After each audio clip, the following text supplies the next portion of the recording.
ایک وقت ایسا بھی آیا، کوفہ کا گورنر ابن زیاد، یہ اب اس کے برے دن شروع ہو چکے تھے۔ میں پھر دوسری تقریر میں عرض کروں گا، زہر کی اذان انشاءاللہ تقریر کے بعد ہوگی۔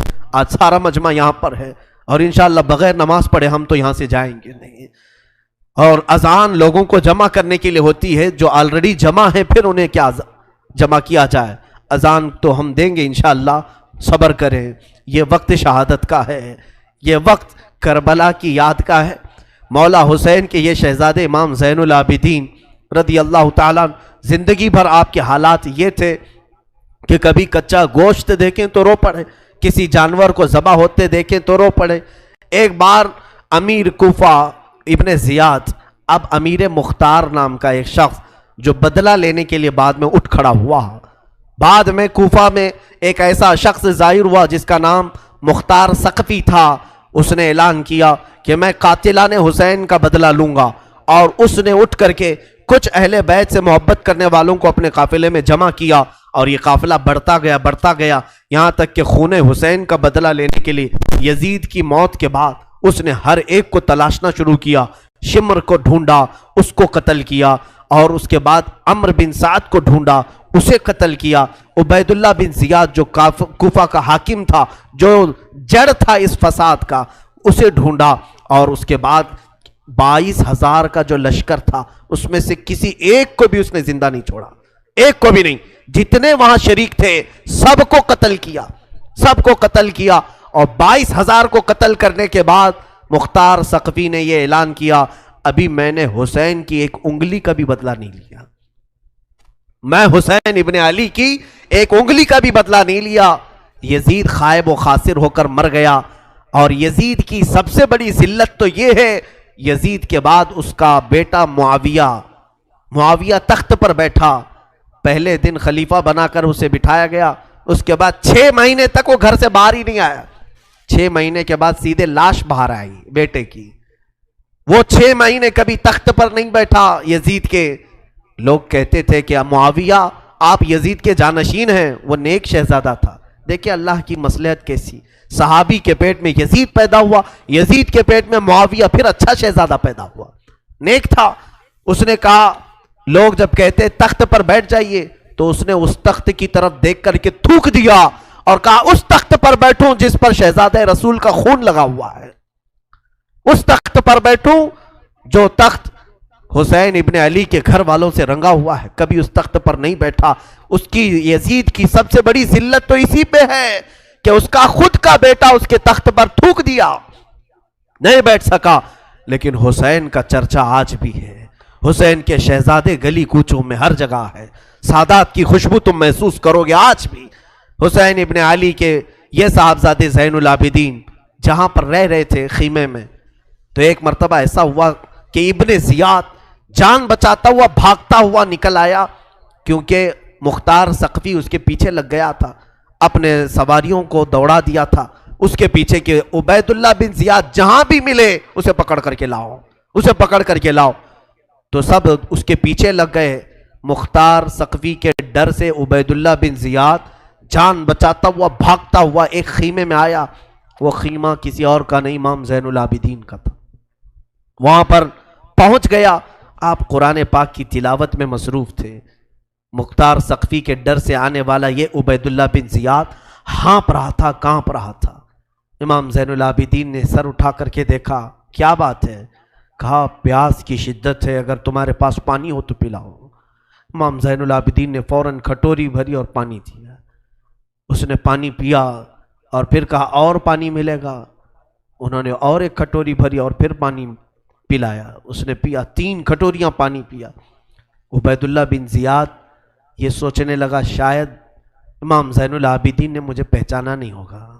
اس نے کہا آپ مجھے نہیں پہچانے ہوں گے شاید۔ آپ نے چہرہ اٹھایا تو آنکھوں میں خون تھا، آنکھوں میں خون تھا۔ کہا اے ظالم، تجھے نہیں پہچانوں گا؟ تیری وجہ سے میرا پورا گھرانہ لٹ گیا، میرا پورا خاندان تو نے تباہ کیا، بھوکا اور پیاسا کربلا میں تڑپایا، تجھے نہیں پہچانوں گا؟ تو عبید اللہ بن زیاد بدبخت نہیں ہے؟ تو اس نے کہا جب آپ نے پہچانا تو پانی پلا رہے ہو۔ امام زین العابدین نے کہا جو تو نے ہمارے ساتھ سلوک کیا وہ تیری فطرت تھی، اور ہم نے جو سلوک کیا ہے یہ اہل بیت کی فطرت ہے، یہ اہل بیت کی شان ہے، ظالموں کے ساتھ بھی پانی پلانے کا سلوک۔ اسی لیے میرے عزیزو، آج اگر ہمیں کچھ آس ہے، امید ہے، تو رسول کے انہی شہزادوں سے کہ ہماری برائیاں ہزار ہوں گی، لیکن مجھے امید ہے کہ ان حسین ابن علی کے شہزادوں سے اگر قیامت کے دن ایک بار ہم کہہ دیں گے پانی، تو امید ہے کہ یہ اپنے نانا کے حوض کوثر سے ہمیں پانی ضرور پلائیں گے۔ تذکرہ کرو حسین کا، تذکرہ کرو اہل بیت کا اور علی کے شہزادوں کا، یقیناً حوض کوثر پر انہی کا قبضہ ہے۔ میرے آقا صلی اللہ تعالیٰ علیہ وسلم اپنے ہاتھ سے جسے چاہیں گے پانی پلائیں گے۔ ان کے گھر والوں کو ستا کر کے تم پانی قیامت کے دن کس منہ ہو گے، پیاس بجھاؤ گے؟ امام زین العابدین نے اس وقت بھی پانی پلایا۔ میرے عزیزو، اس کے بعد ایسا نہیں کہ اسلام ختم ہو گیا، امیہ کی خلافت چلتی رہی۔ یزید کے بعد اس کا بیٹا معاویہ کے انتقال کے بعد پھر مروان حاکم بنا، مروان کی حکومت چلی، پھر اس کے بیٹے آئے تقریباً 90 ہجری تک، اور اس کے بعد 105 ہجری تک اسی امیہ خاندان نے خلافت کی باغڈور سنبھالی۔ اس کے بعد عباسی خلافت کا دور شروع ہوا۔ جو بنو عباس کہلائے وہ اہل بیت سے محبت کرنے والے تھے، اتنے زمانے تک بھی اہل بیت کے ساتھ برا سلوک ہوتا رہا۔ امیہ کے پورے جتنے خلفاء آئے انہوں نے اہل بیت کے ساتھ کوئی اچھا سلوک نہیں کیا۔ امام باقر کے ساتھ، امام جعفر صادق کے ساتھ، امام موسیٰ کاظم کو 12 سال تک قید میں رکھا گیا تھا، ان کو زہر پلایا گیا تھا، کوڑے مارے گئے تھے۔ یہ اماموں کے ساتھ برا سلوک تقریباً 100 سال تک چلتا رہا۔ اور ایسا نہیں، رسول کا گھرانہ آج بھی لٹانے پر قربان ہے۔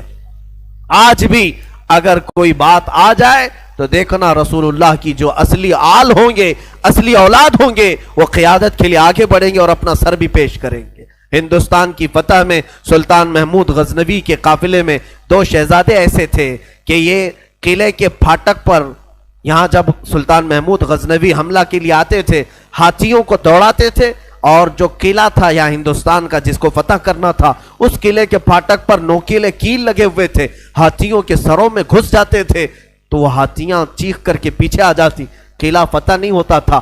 رات کو خواب میں محمود غزنوی نے دیکھا حضور پاک صلی اللہ علیہ وسلم تشریف لائے۔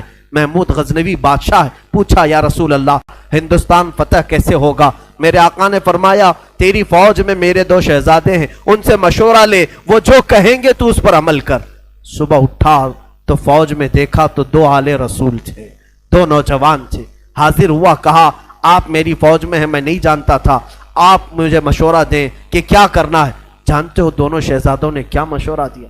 پہلے وعدہ لیا، سلطان جو ہم کہیں گے اس پر عمل کرنا ہوگا۔ کہا بالکل عمل کروں گا۔ کہا بات در حقیقت یہ ہے، جب تم ہاتھیوں کو دوڑاتے ہو یہ قلعے کا پھاٹک توڑنے کے لیے، اس قلعے پر نوکیلے کیل لگے ہوئے ہیں، وہ ہاتھیوں کے سر میں گھس جاتے ہیں، اس وجہ سے ہاتھی توڑ نہیں پاتے۔ کل صبح جب حملے کے لیے تم ہاتھیوں کو تیار کرو، ایک کام کرنا، ایک ہاتھی کے سر پر مجھے باندھنا، دوسرے ہاتھی کے سر پر میرے بھائی کو باندھنا۔ یہ دونوں شہزادوں نے کہا۔